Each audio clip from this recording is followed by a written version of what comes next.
1,80,000 രൂപ ബൈക്കായിരുന്നു മാഡം. 1,80,000 രൂപ ബൈക്കാണ്.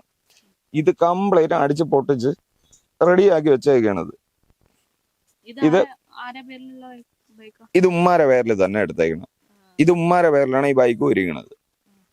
ഇത് കംപ്ലീറ്റ് പൊട്ടിച്ച് അടിച്ച് ഇനി നാശമാക്കി വെച്ചേക്കണം. 36,000 രൂപ ഇനി ഞാൻ ചെലവാക്കണമെന്നും കമ്പനിക്കാർ പറഞ്ഞേക്കണം. പ്രതീക്ഷിക്കുന്നത് നടപടി എത്രയും പെട്ടെന്ന് ഒന്ന് ഈ കിട്ടണ പൈസ അത്രയും കൊണ്ടുവന്ന് കുടിച്ച് നശിച്ച് കളയണം. അതിൽ ഒരംശവും വേണ്ട. അവർ റൂം എടുത്ത് മാറി താമസിക്കട്ടെ. അവൻ പെണ്ണ് കെട്ടണമെങ്കിൽ അങ്ങനെ പോയി കെട്ടി താമസിക്കട്ടെ. ഒരു കുഴപ്പമില്ല.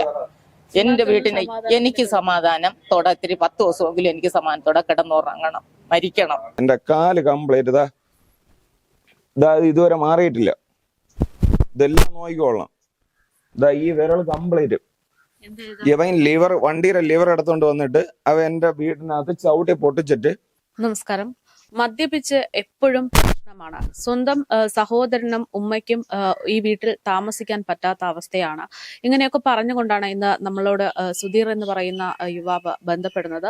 സ്വന്തം സഹോദരനെതിരെ ഗുരുതരമായിട്ടുള്ള ആരോപണങ്ങൾ, അതായത് ആക്രമണം അടക്കമുള്ള കാര്യങ്ങളാണ് ഉണ്ടാകുന്നത് എന്ന് പറഞ്ഞുകൊണ്ട് മലയാളി വാർത്തയെ വിളിക്കുകയായിരുന്നു. എന്താണ് കൂടുതൽ വിവരങ്ങൾ എന്നത് അദ്ദേഹം തന്നെ നമ്മളോട് വ്യക്തമാക്കുകയാണ്. ചേട്ടാ, എന്താണ് സ്വന്തം സഹോദരനെതിരെയാണ് ഒരു പരാതി നൽകുന്നത്?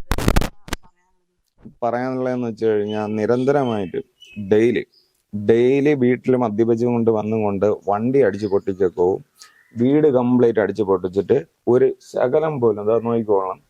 അതിൽ ഡോറെന്ന് പറയുന്ന സാധനമില്ല. ആ ഡോറെന്ന് പറയുന്ന സാധനം എന്താണ്ട് ഈ താഴെ ഇരിക്കുന്ന ആ ഒരു ചെറിയൊരിത് വെച്ചിട്ട് പ്രസ് ചെയ്ത് അടച്ചു വെച്ചിട്ടാണ് നമ്മൾ പുറത്തോട്ടൊക്കെ പോണത്. ആ ഒരു ഗതികേടായി. പിന്നെ രണ്ടാമത്തെ കേസ് വണ്ടി എന്ന് വെച്ച് കഴിഞ്ഞാൽ രണ്ടും അടിച്ച് പൊട്ടിച്ചേക്കണം.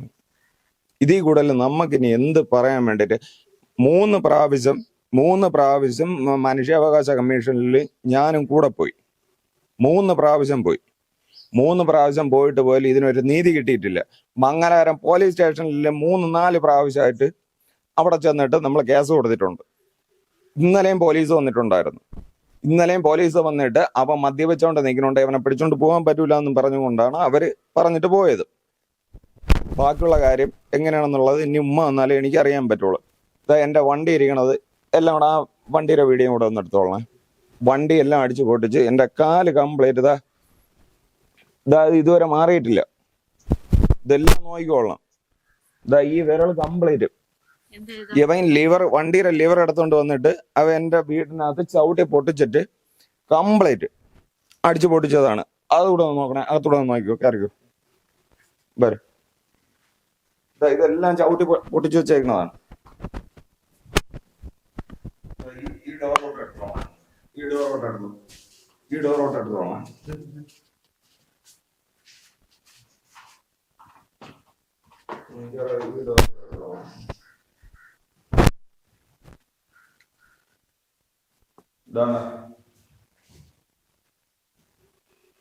ഇതാരും മുറിയോ? ഇതെന്റെ റൂം. താണ്ടെ ഇത് ചവിട്ടി പൊളിച്ചാണ് വന്നിട്ട് എന്റെ കാലടിച്ചു പൊടിച്ചത്. 1 മാസം വരെ ഞാൻ ഇവിടെ കിടന്നു.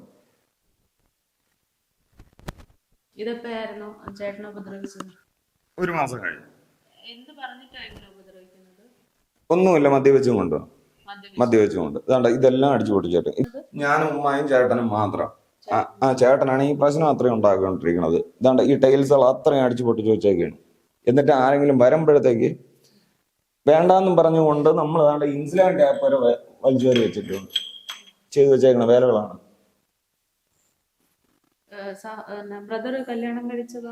കല്യാണം കഴിച്ചിട്ട് ഡിവോഴ്സ് ആയി.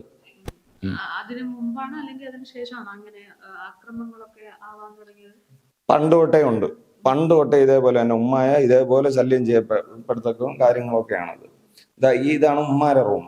ഇന്നലെയും വന്നിട്ട് അടിച്ചു പൊട്ടിച്ചിട്ട് കാറി കനച്ച് തുപ്പക്കോണം വെച്ചാൽ ഡെയിലി വീട്ടിന് കഴിവൊക്കെ മാത്രമേ ഉള്ളൂ. ഗതികെട്ടാണ് ഞാൻ നിങ്ങളെ വിളിച്ചിട്ട് ഞാൻ കാര്യം പറയണത്. ഇത് പറ്റൂല. മനുഷ്യാവകാശ കമ്മീഷനിൽ 3 പ്രാവശ്യം കേസ് കൊടുത്തതാണ്. അവരിപ്പം വിളിക്കാന്ന് പറഞ്ഞിട്ട് ഇതുവരെ അവർ വിളിച്ചിട്ടില്ല. മംഗലാപുരം സ്റ്റേഷനിൽ 3-4 പ്രാവശ്യമായിട്ട് കേസ് കൊടുത്തിട്ടുണ്ട്. അവര് വന്നിട്ട് തിരക്കാൻ വരുമ്പോഴത്തേക്ക് അവര് പറയണെന്ന് വെച്ച് കഴിഞ്ഞാൽ മദ്യപിച്ചുകൊണ്ട് നിൽക്കുമ്പോഴത്തേക്ക് എങ്ങനെ പിടിച്ചോണ്ട് പോകും? എന്ത് ചെയ്യട്ടെ? ജോലിക്കൊക്കെ പോവാറുണ്ടോ ഈ സഹോദരൻ? ഇവൻ സ്കൂൾ ബസ് ഏതാണ് ഇപ്പൊ ഓടിക്കുന്നത്, സ്കൂൾ ബസ് ഏതാണ് ഓടിക്കുന്നത്, അതൊന്ന് നിങ്ങളോടൊന്ന് നോക്കിക്കോളാം. കാര്യം എന്ന് വെച്ച് കഴിഞ്ഞാൽ മദ്യപിച്ചുകൊണ്ടാണ് ഇനി വണ്ടി ഓടിക്കണമെന്ന് അറിയാൻ പറ്റൂല. ഈ പിള്ളേരെ കൊണ്ട് പോണതാണ്. ഇന്നലെ ഇവിടെ കിടന്നിട്ട് 12:30 1 മണി വരെ ഇവിടെ കിടന്നിട്ട് സംസാരിച്ച്. ഗതികെട്ടാണ് ഞാൻ പറയണം മാഡം. പറ്റണില്ല, നമ്മളെ കൊണ്ട് പറ്റണില്ല. ഇത് കണ്ടല്ലോ, ഇത് ഇത്രയും കണ്ടപ്പോഴത്തന്നെ നിങ്ങൾക്ക് മനസ്സിലായല്ലോ. ഉമ്മയെ ഉപദ്രവിക്കാറുണ്ടോ? ഉമ്മായും ഉപദ്രവമുണ്ട് എല്ലാ കാര്യത്തിനും. അപ്പൊ ഉമ്മ എന്താണ് ഈ ഒരു കാര്യത്തിൽ പറയാറുള്ളത് സാധാരണഗതിയിൽ എന്ന് പറയാം, എത്രയെന്നും പറഞ്ഞുകൊണ്ട് ഒരു ഉമ്മയല്ലേ, ഒരു അമ്മയല്ലേ, എത്രയെന്നും പറഞ്ഞുകൊണ്ട് സഹിക്കും. മാക്സിമം സഹിക്കാനുള്ളിടത്തോളം സഹിച്ചിട്ടുണ്ട് അവര് മാക്സിമം സഹിക്കാനുള്ള സഹിച്ചിട്ടുണ്ട്. എന്താണ് ജോലി?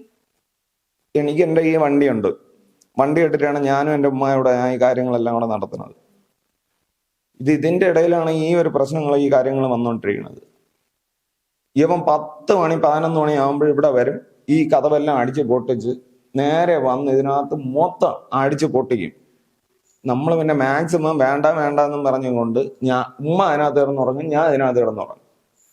ലാസ്റ്റ് ഗതി കേട്ടിട്ടാണ് ഇത് കണ്ട, ഇതുകൂടെ നോക്കിക്കോളാം. ചവിട്ടി തുറന്നാണ് അവൻ കയറി വന്നിരിക്കുന്നത്. ഗതി കെട്ടിട്ട് ഞാൻ അവസാനം എന്നിട്ട് എന്താ ആയിക്കൊണ്ട് പോട്ടെന്നും പറഞ്ഞുകൊണ്ട് എന്റെ ഉമ്മായി ഞാനും കൂടെ രാത്രി ആംബുലൻസ് വിളിച്ചെടുത്തുകൊണ്ട് പോയിട്ടാണ് കാലിലെ പ്ലാസ്റ്റർ ഇട്ടിട്ട് ഞാൻ 1 മാസം ഞാൻ കിടന്നു. ഞാൻ അതിന്റെ ഫോട്ടോ ഞാൻ കാണിച്ചു തരാം.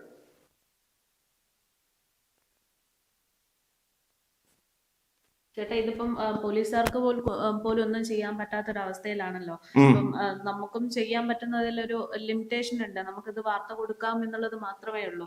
അപ്പൊ ഈ സഹോദരൻ എന്തിനാണ് ഇങ്ങനെ ഒരു പ്രശ്നം ഉണ്ടാക്കുന്നത് എന്നതിനെ കുറിച്ച് എന്തെങ്കിലും, അതായത് ആൾക്ക് എന്തെങ്കിലും മാനസിക ബുദ്ധിമുട്ട് ഉണ്ടായിട്ടുണ്ടോ എന്ന്? അവന് എനിക്ക് തോന്നുന്നത് അവന് മാനസികമായൊരു ബുദ്ധിമുട്ട് ഉള്ളതുകൊണ്ടാണല്ലോ അപ്പൊ ഈ കിടന്ന് കാണിക്കണം. അത്രയും ഇത് നിങ്ങൾക്ക് തന്നെ എല്ലാം മനസ്സിലാവുകയല്ലേ. ഇത് നിങ്ങളിപ്പോ കണ്ടപ്പോഴും തന്നെ അത് കണ്ടില്ലേ, ഇത് കണ്ടില്ലേ? എന്തെങ്കിലും സങ്കടങ്ങളോ കാര്യങ്ങളോ എന്തോ അനുഭവപ്പെട്ടോണ്ടാണോ, എന്തെങ്കിലും അറിയാമോ, എന്തെങ്കിലും പ്രശ്നങ്ങൾ ഉള്ളതായിട്ട്? അതിനെ പറ്റി എനിക്ക് അറിഞ്ഞൂടാ. എന്റെ ചെലവിലാണ് ഇപ്പൊ അവൻ കിടക്കണത്, താമസിക്കണത്. പറഞ്ഞു മനസ്സിലാവണം. അതായത് എന്റെ ഉമ്മ ഞാനിവിടെ എന്റെ ഈ വണ്ടി ഓടിയിട്ടാണ് ഞാൻ ഈ ചെലവെല്ലാം ഇവിടെ ഈ വീട്ടിലെ കാര്യങ്ങൾ, കറണ്ട് ബില്ലായിരുന്നാലും വാട്ടർ ബില്ലായിരുന്നാലും ബാക്കിയുള്ള കാര്യങ്ങളെല്ലാം കൂടെ നടത്തുന്നത് ഞാനാണ്. പറഞ്ഞു മനസ്സിലാവണം. അപ്പൊ ഇവൻ മര്യാദക്ക് ഇതിനകത്തൊന്ന് കിടക്കണോ? ആ റൂം പോയി നോക്കിക്കണേ, ഒന്ന് പോയി നോക്ക്, അപ്പോഴേ മനസ്സിലാവും. ഒന്ന് പോയി നോക്കണം. ഈ സഹോദരൻ എന്ന് പറയുന്നത് ഏട്ടനാണോ അനിയനാണോ? ചേട്ടൻ. ഇല്ല, ബൾബും ഇല്ല, ലൈറ്റും ഇല്ല, ഒന്നുമില്ല. എല്ലാം അടിച്ചു പൊട്ടിച്ച് വെച്ചേക്കാണ്. ഒരു റൂമാണ്. ഞാൻ ഫോട്ടോ കാണിച്ചു തരാം. ഇത് ആരെ പേരില്ല ഈ വീടും? ബാപ്പ മരിച്ചിട്ട് ഇപ്പം 3.5 വർഷമായി. ഇത് ലോണിലാണ് ഇരിക്കണത്. ലോണിലിരിക്കണ വീടാണ്. ഇതിപ്പോ ചേട്ടന് ഞാനിവിടെ ആദ്യം ലോറി ഉണ്ട്, ഇവിടെ ലോറി ഉണ്ടായിരുന്നു. ലോറി കൊടുത്തിട്ട് 1.5 ലക്ഷം രൂപ ബാക്കി കൊടുത്തിട്ട് ബാക്കി ഇനി 1.5 ലക്ഷം രൂപയുടെ ബാക്കി ബാലൻസ് ഉണ്ട് ഗ്രാമീൺ ബാങ്കിൽ. അതിന് വേണ്ടിയിട്ടാണ് അവന്റെ ലോറി കൊടുത്തെന്നും പറഞ്ഞുകൊണ്ടാണ് ഈ പ്രശ്നങ്ങൾ അത്രയും ഉണ്ടായിക്കൊണ്ടിരിക്കുന്നത്. ഇത് അവൻ വാങ്ങിച്ചു വെച്ചേക്കുന്ന സാധനങ്ങളാണ് ഇതെല്ലാം. TV നേരത്തെ നമ്മൾ വാങ്ങിച്ചു വെച്ചിരുന്ന സാധനങ്ങളെല്ലാം അടിച്ചു പൊട്ടിച്ചു. രണ്ടാമത് ഇവിടെ വാങ്ങിച്ചുകൊണ്ട് വെച്ചതാണ്. 1,80,000 രൂപ ബൈക്കായിരുന്നു മേഡം. 1,80,000 രൂപ ബൈക്കാണ്. ഇത് കംപ്ലീറ്റ് അടിച്ച് പൊട്ടിച്ച് റെഡിയാക്കി വെച്ചേക്കാണത്. ഇത് ഉമ്മാരെ പേരിൽ തന്നെ എടുത്തേക്കണം. ഇത് ഉമ്മാരെ പേരിലാണ് ഈ ബൈക്ക് ഇരിക്കുന്നത്. ഇത് കംപ്ലീറ്റ് പൊട്ടിച്ച് അടിച്ച് ഇനി നാശമാക്കി വെച്ചേക്കണം. 36,000 രൂപ ഇനി ഞാൻ ചെലവാക്കണമെന്നും കമ്പനിക്കാർ പറഞ്ഞേക്കണം. ഫിനാൻസും തീർത്ത് വെച്ച്. അല്ല, കഴിഞ്ഞു. ഉമ്മാരെ പേരിലായിരുന്നു. ഉമ്മാരെ തന്നെ അടച്ചോണ്ടിരുന്നത്. ഉമ്മാരെ അക്കൗണ്ടിലാണ് ഞാൻ പൈസ ഇട്ടിരുന്നത്. ബാക്കിയുള്ള എല്ലാം കൂടെ ആയിട്ട് ബാക്കി ഞാൻ തന്നെ അടച്ച് കംപ്ലീറ്റ് ക്ലോസ് ചെയ്തിട്ടുണ്ട്. അതിനുശേഷമാണ് ഇതെല്ലാം ചെയ്ത് വെച്ചേക്കുന്നത്. ഒരു നിവൃത്തിയില്ല. മകന്റെ ശല്യം കാരണം സ്വന്തം വീട്ടിൽ നിന്ന് കിടന്നുറങ്ങാൻ പോലും പറ്റാത്തൊരു സാഹചര്യത്തിലാണ് ഈ ഉമ്മ നമ്മളോടൊപ്പം ചേരുന്നത്. ഉമ്മ ശരിക്കും എന്താണ് പ്രശ്നം? ഇപ്പൊ എങ്ങനെയാണ് ഉമ്മയുടെ സാഹചര്യം? സാഹചര്യം എന്റെ അവസ്ഥ, ഇവര് ചെലവിന് ഈ മൂത്തവൻ ചെലവിന് ഒന്നും തരണില്ല. വീട്ടിനകത്ത് നശിപ്പിക്കണതല്ലാതെ അവന് യാതൊരു ചിന്തയും ഇല്ല. ഇപ്പൊ പറയണത് മൂത്തവനെ സ്നേഹിക്കണില്ല, ഇളയവനെ സ്നേഹിക്കണം എന്ന് പറഞ്ഞാണ് ഈ ഇളയവനെ ഉപദ്രവിച്ചുകൊണ്ടിരിക്കുന്നത്. ഇപ്പൊ ഞങ്ങള് തീരെ നിവർത്തിയിട്ട് പോലീസ് സ്റ്റേഷനിൽ ഒരുപാട് തവണ ഞങ്ങള് പരാതിപ്പെട്ടപ്പോ നിങ്ങൾ മക്കളല്ലേ എന്ന് പറഞ്ഞിട്ട് അവരങ്ങ് പോകും. മെമ്പറെ വിളിച്ച്, മെമ്പറും ഇന്നലെ വന്ന് സോൾവ് ആക്കിയിട്ട് പോയി. അപ്പോ ഇതിന് എന്താണ്, എനിക്ക് ഒരു അന്തി ഉറങ്ങിയിട്ട് 4 വർഷമായി. എന്റെ ഹസ്ബൻഡ് മരിച്ചിട്ട് 4 വർഷം. ഈ 4 വർഷം കൊണ്ട് എനിക്ക് സമാധാനം എന്ന് പറഞ്ഞതില്ല. ഒരു അന്തി ഉറക്കമേ ഇല്ല എനിക്ക്. വീട്ടിനകത്ത് സ്വൈരതയില്ല. വേവിച്ച് വെക്കണ മുതൽ കഴിച്ചിട്ട് അത് അവിടെ മുഴുക്ക വാരിയേറിയണ സ്വഭാവമാണ് എന്റെ മൂത്ത മോന്. എത്ര പറഞ്ഞാലും കേൾക്കൂല. എനിക്ക് സമാധാനം കിട്ടണം. അതിന് വേണ്ടിയിട്ട് ഞാൻ ഇപ്പോൾ വനിതാ കമ്മീഷണർ ഓഫീസിൽ പോയിരിക്കുകയാണ്. എനിക്ക് അവിടെ നിന്ന് എനിക്ക് നീതി കിട്ടണം. എനിക്ക് എന്തായാലും നീതി കിട്ടിയാലേ പറ്റുള്ളൂ. എനിക്ക് കുറച്ച് ദിവസമെങ്കിലും എനിക്ക് മരണം മുമ്പിൽ നിർത്തിയാണ് ഞാൻ നടക്കുന്നത്. എപ്പോഴും സംഭവിക്കാം. അതുകൊണ്ട് ഉള്ള ദിവസം എനിക്ക് സമാധാനത്തിൽ 10 ദിവസമെങ്കിലും എനിക്ക് സമാധാനത്തിൽ എനിക്ക് കിടന്നുറങ്ങണം. എനിക്ക് ശരീര സുഖമില്ലാത്ത ഞാനാണ്. എൻ്റെ നട്ടെല്ലൊക്കെ ഓപ്പറേഷൻ ചെയ്ത ഞാനാണ്. എന്തെങ്കിലും ഒരു ഗുളിക കാര്യം വാങ്ങിച്ചു തരണത് ഇളയ മോനാണ്.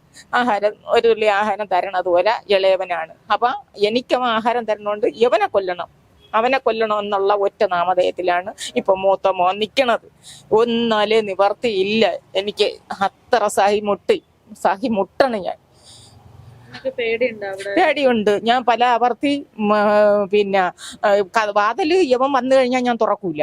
ഞാൻ പേടിച്ച് ഒരു ദിവസം എന്നെ അടിക്കാൻ കൊരവിളക്ക് വന്ന് പിടിച്ച്. ഞാൻ പറഞ്ഞു, നീ അടി, ഇനി അതേ ഉള്ളൂ അടിയെന്ന് ഞാൻ പറഞ്ഞു. അവനെ പേടിച്ച് യവൻ വരണേന് മുമ്പ് 8 മണിയാകുമ്പോഴേ ഞാൻ എൻ്റെ റൂമിൽ കയറി കതവടയ്ക്കും. യവന് പൂട്ടിട്ട് കിടക്കാൻ പറ്റാത്ത അവസ്ഥ. യവന്റെ വാതിലിനെയൊക്കെ അടിച്ച് പൊളിച്ചിട്ടിരിക്കണം. അവനും സുരക്ഷിതമില്ല. ഫ്രണ്ട് ഡോറ് അതും നമുക്ക് രാത്രിയിൽ ഒരു ബന്ധുസില്ലാത്ത വിധത്തിലാണ് ഞാൻ അവിടെ കിടക്കണത്. എന്തും എപ്പോഴും സംഭവിക്കാം. അവൻ മദ്യപിച്ചു കഴിഞ്ഞാൽ അവൻ എന്താണ് കാണിക്കണേന്ന് അവനിക്ക് തന്നെ അറിഞ്ഞൂടാ. അതുകൊണ്ട് ഞാൻ ഭയന്നാണ് ജീവിക്കണത്. അവനെ ഭയന്ന്. ഇതുവരെ എന്നെ ഉപദ്രവിച്ചിട്ടില്ല. ചീത്ത മൊട്ടം ചീത്ത ഉപദ്രവം ഇളയവന. അവന് വിവാഹം കഴിക്കാൻ ഞാൻ ആലോചിക്കണില്ല എന്നുള്ളതാണ്. പെണ്ണുണ്ടായിരുന്നത് ഈ കുടി കാരണം അവള് പോയി. രണ്ടാമത് പിന്നെ പൂന്തറയെന്നൊരു പെങ്കൊച്ചിനെ ആലോചിച്ച് എൻ്റെ പറഞ്ഞ് മാട്രിമോണി വഴി വന്നതാണ്. നിങ്ങൾ പോയി നോക്കണം, വരണോന്ന് പറയണതല്ലാതെ അവൻ വന്നിട്ടില്ല. അവസാനം യവൻ സുധീർ കാറും എടുത്ത് കൊണ്ടുവന്നിട്ട് വരി, നമുക്ക് എന്തായാലും പോയി അത് ഉറപ്പിക്കാം. അവിടെ ചെന്നപ്പോ അവരെ ബന്ധു വഴി പിന്നെ മുനീറിന്റെ കാര്യം അന്വേഷിച്ചപ്പോ ഭയങ്കര മദ്യപാനമാണ്, വീട്ടിൽ ഈ പ്രശ്നങ്ങൾ ഉണ്ടാക്കണവനാണെന്ന് അറിഞ്ഞിട്ട് എന്നെ വിളിച്ച് ചോദിച്ച്. അപ്പൊ ഞാൻ പറഞ്ഞ് ശരിയാണ്, അവൻ കുടിക്കും. അതങ്ങനെയാണ്, എന്തോ വരട്ട്. അപ്പൊ എന്നെ ആ പെണ്ണ് എന്നെ വിളിച്ച്. ഞാൻ പറഞ്ഞു ഞാൻ വരണില്ല. അപ്പൊ ഒഴിവാവണതാണെന്ന് എൻ്റെ ചോദിച്ചു. ഞാൻ പറഞ്ഞു അല്ല, ഇതാണ് കാര്യം. എന്നിട്ടും ഇത് പറഞ്ഞത് കൊണ്ട് ഞാനും ഇളയവനുമായിട്ട് പോയി. ചെന്നപ്പോ ഈ മൂത്ത മോൻ ഒരു ഫോണൊക്കെ വാങ്ങിച്ച് അവൾക്ക് കൊടുത്തായിരുന്നു. അതിൽ വിളിക്കുകയും അവൻ സംസാരിക്കുകയൊക്കെ ചെയ്തുകൊണ്ടിരുന്നു. ഞങ്ങൾ ചെന്നപ്പോൾ ഈ ഫോൺ അവള് സിമ്മൊക്കെ ഊരിയിട്ട് ഈ ഫോൺ എൻ്റെ കയ്യിൽ തന്നു. ഞാൻ പറഞ്ഞു ഞാനല്ലല്ലോ കൊണ്ട് തന്നത്, വാങ്ങിച്ചു തന്ന ആളുടെ ഏൽപ്പിക്കുകയെന്ന് പറഞ്ഞു. ഞങ്ങൾക്ക് ഈ സംബന്ധം ഇനി വേണ്ട, ഞങ്ങൾക്ക് കുടിയനേ വേണ്ട എന്നവർ തീർത്തും പറഞ്ഞു. അപ്പൊ പിന്നെ ഇനി ഞാൻ എവിടെ പോയി പെണ്ണ് അന്വേഷിക്കണം? ഇങ്ങനെ ഉള്ളവനെ ആര് പെണ്ണ് തരും? വീട്ടിനകത്ത് ഈ അയലോകത്ത് കയറി ചോദിച്ചറിയാം, ഒരു ദിവസം വീട്ടിനകത്ത് പ്രശ്നമില്ലാത്ത ദിവസം ഇല്ല. നോക്കി കൊടുക്കണില്ല എന്നും പറഞ്ഞുകൊണ്ട് അതിനാണ് വിവാഹം ഞാൻ നോക്കി കൊടുക്കണില്ല, എടുക്കണില്ല എന്ന്. ഞാൻ എന്നിട്ട് ഇന്നലെ മെമ്പർ വീട്ടിൽ വന്നപ്പോ ഞാൻ പറഞ്ഞു, മെമ്പറെ ഞാൻ എവിടെ പോയി നോക്കണം? ഇപ്പോൾ ഉള്ള പെൺപിള്ളേർക്ക് ആർക്കും കുടിയന്മാരെ വേണ്ടെന്ന് പറഞ്ഞു. ഈ പ്രശ്നത്തിലാണ് ആ പെണ്ണ് പോയെന്നും പറഞ്ഞത്. ഇനി ഞാൻ എന്ത് ചെയ്യണം? എനിക്ക് ഇറങ്ങിപ്പോയി പെണ്ണ് അന്വേഷിക്കാൻ ഞാൻ ഒരാണല്ല, ഇറങ്ങിപ്പോയി തിരക്കാൻ. ഞാൻ ഒരു ബ്രോക്കറല്ല. അസുഖം നട്ടല് ഒരു ഓപ്പറേഷനൊക്കെ കഴിഞ്ഞാണ്. ബ്ലഡ് സർക്കുലേഷൻ ഇല്ലായിരുന്നു, വലിയൊരു ഓപ്പറേഷനൊക്കെ കഴിഞ്ഞാണ്. ഇപ്പൊ ഷുഗറുണ്ട്. എല്ലാം ഇല്ലാത്തതൊന്നും ഇല്ല. മനസ്സ് ശരീരവും ആകെ തളർന്ന് മനസുഖം ഇല്ല. അതാണ് മെയിൻ. ഉറക്കം എന്ന് പറഞ്ഞതില്ല കെട്ടിട്ടാണല്ലോ സ്വന്തം മകനെതിരെ ഇങ്ങനെ ചെയ്യണത്. നമുക്കത് മനസ്സിലാവും. അപ്പൊ എന്താണ് ഉമ്മ പ്രതീക്ഷിക്കുന്നത്? പ്രതീക്ഷിക്കണത് നടപടി എത്രയും പെട്ടെന്ന് ഒന്ന് ഈ കിട്ടണ പൈസ അത്രയും കൊണ്ടുവന്ന് കുടിച്ച് നശിച്ച് കളയണം. അതിൽ ഒരംശവും വേണ്ട. അവർ റൂം എടുത്ത് മാറി താമസിക്കട്ടെ. അവൻ പെണ്ണ് കെട്ടണമെങ്കിൽ അങ്ങനെ പോയി കെട്ടി താമസിക്കട്ടെ. ഒരു കുഴപ്പമില്ല. എന്റെ വീട്ടിന് എനിക്ക് സമാധാനം ഇത്തിരി 10 ദിവസമെങ്കിലും എനിക്ക് സമാധാനത്തോടെ കിടന്നുറങ്ങണം, മരിക്കണം. പേടിയില്ലാത്ത വിധത്തിൽ എനിക്ക് 10 ദിവസമെങ്കിൽ 10 ദിവസമെങ്കിലും എനിക്ക് സമാധാനം വേണം. അവൻ വേറെ പോയി അവൻ ജീവിക്കട്ടെ. അവൻ വീട്ടിനകത്ത് 1 രൂപ കൊണ്ട് തരയെടുക്കെ ഒന്നും ചെയ്യണില്ല ഈ അടിച്ചു പൊട്ടിയിലല്ലാതെ. അതുകൊണ്ട് ആ കിട്ടണയിൽ ഒരു അംശം അവൻ ഒരു റൂം എടുത്ത് താമസിക്കട്ടെ. ഒരു കുഴപ്പമില്ല. എനിക്ക് ഈ വീട്ടിനകത്ത് ഈ പ്രശ്നം ഇല്ലാതെ എനിക്ക് കുറച്ച് ദിവസമെങ്കിലും എനിക്ക് സമാധാനത്തോടെ കിടന്നുറങ്ങണം. ആ ഒരു ഇതേ ഉള്ളൂ. തിരുവനന്തപുരം ജില്ലയിലെ പറമ്പിപ്പാലത്തിനടുത്തുള്ള ഒരു വീട്ടിലെ അവസ്ഥയാണ് നമ്മളിപ്പോ കണ്ടത്. ഇത് തികച്ചും നമ്മുടെ കേരളത്തിലുള്ള പല വീടുകളുടെയും അവസ്ഥ തന്നെയാണ്. അതായത് മദ്യപിക്കുന്നതൊരു കുറ്റമായിട്ട് നമ്മൾ ആരെയും പറയുന്നില്ല, അത് അവരുടെ വ്യക്തിപരമായിട്ടുള്ള ചോയ്സ് ആണ്. പക്ഷേ അത് മറ്റൊരാളെ അല്ലെങ്കിൽ മറ്റൊരു വ്യക്തിയെ ജീവിക്കാൻ പോലും പറ്റാത്ത അവസ്ഥയിലേക്ക് എത്തിക്കുന്നതാണ് ഏറ്റവും ഗുരുതരമായിട്ടുള്ള വിഷയം എന്ന് പറയുന്നത്. ഇവിടെ ഇപ്പോൾ ഇങ്ങനെ നിവൃത്തികെട്ട് ക്യാമറയ്ക്ക് മുന്നിലെത്തിയത് സ്വന്തം സഹോദരനും ഉമ്മയുമാണ്. ഇങ്ങനെ ഒരു അവസ്ഥ ഇനി ഒരിക്കലും ഉണ്ടാകാതിരിക്കട്ടെ എന്നത് മാത്രമാണ് പറയാനുള്ളത്. അത് മാത്രമല്ല, മനുഷ്യാവകാശ കമ്മീഷൻ ഉൾപ്പെടെ ഈ വാർത്ത കൃത്യമായി ശ്രദ്ധിക്കേണ്ടതും അനിവാര്യമാണ്.